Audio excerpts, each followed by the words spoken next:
Hello YouTube family, आप लोग को दिल से प्रणाम। और मेरा चैनल है सुनीता यादव गाजीपुर। आप लोग सपोर्ट कीजिए। और मैं गीत सुना रही हूँ, कैसा लगेगा कमेंट बॉक्स में ज़रूर बताइएगा।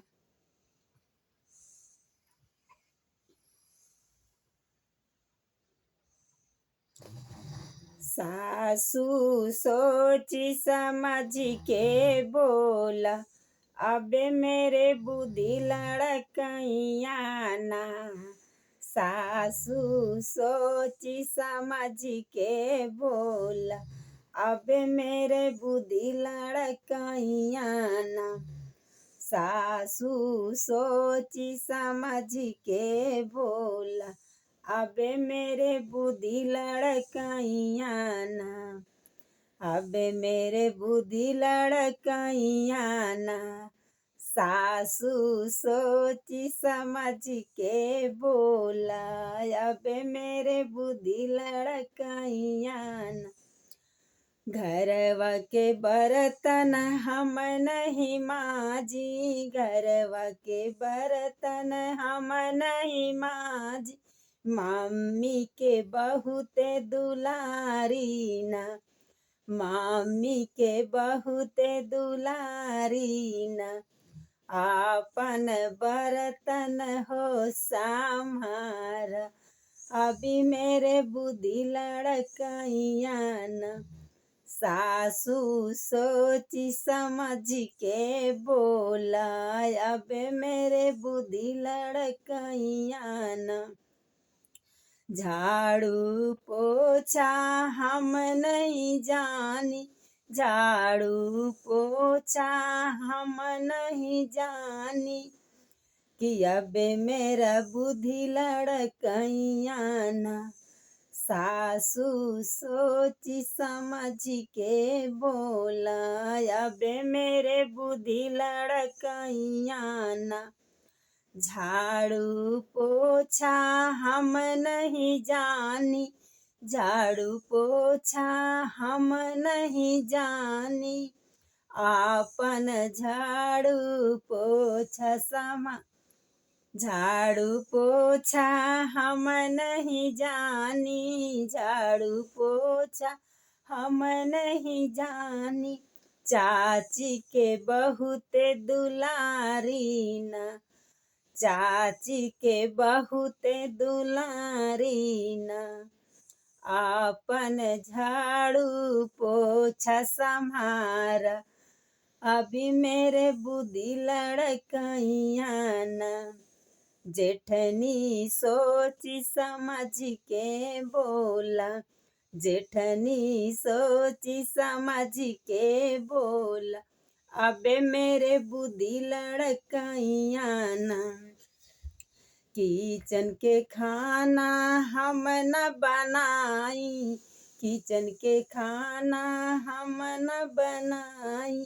भाभी के बहुते दुलारी ना, भाभी के बहुते दुलारी ना। आपन किचन हो संभार, अभी मेरे बुद्धि लड़कैया ना। जेठनी सोची समझ के बोला, मेरे अभी बुद्धि लड़कैया ना।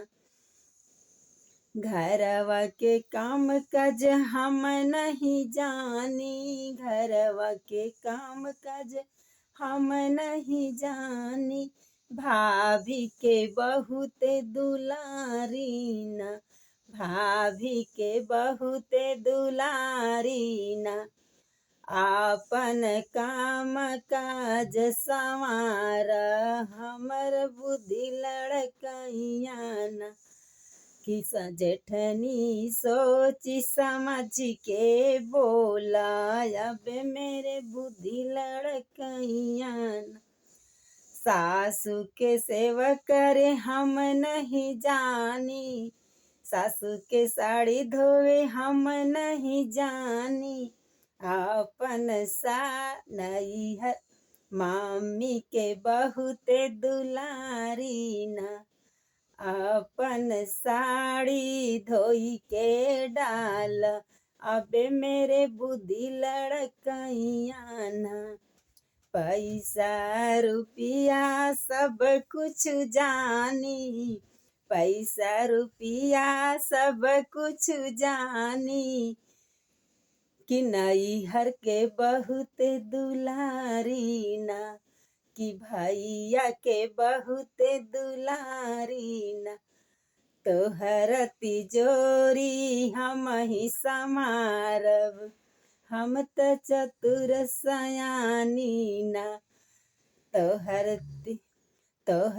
तिजोरिया हम ही संभारब, हम त चतुर सयानी ना, कि सासू सोची समझ के बोलिया, ससुर जी सोची समझ के बोलिया, अबे मेरे बुद्धि लड़कइया ना, ससुर के सटवा हम नहीं धोई, ससुर जी के सटवा हम नहीं धोई, पापा के बहुत दुलारी ना, पापा के बहुत दुलारी ना, सटवा धोई के अपनी डाल, अबे मेरा बुद्धि लड़कइया ना, नैहर के हाई हम हो दुलारी, नैहर के हाई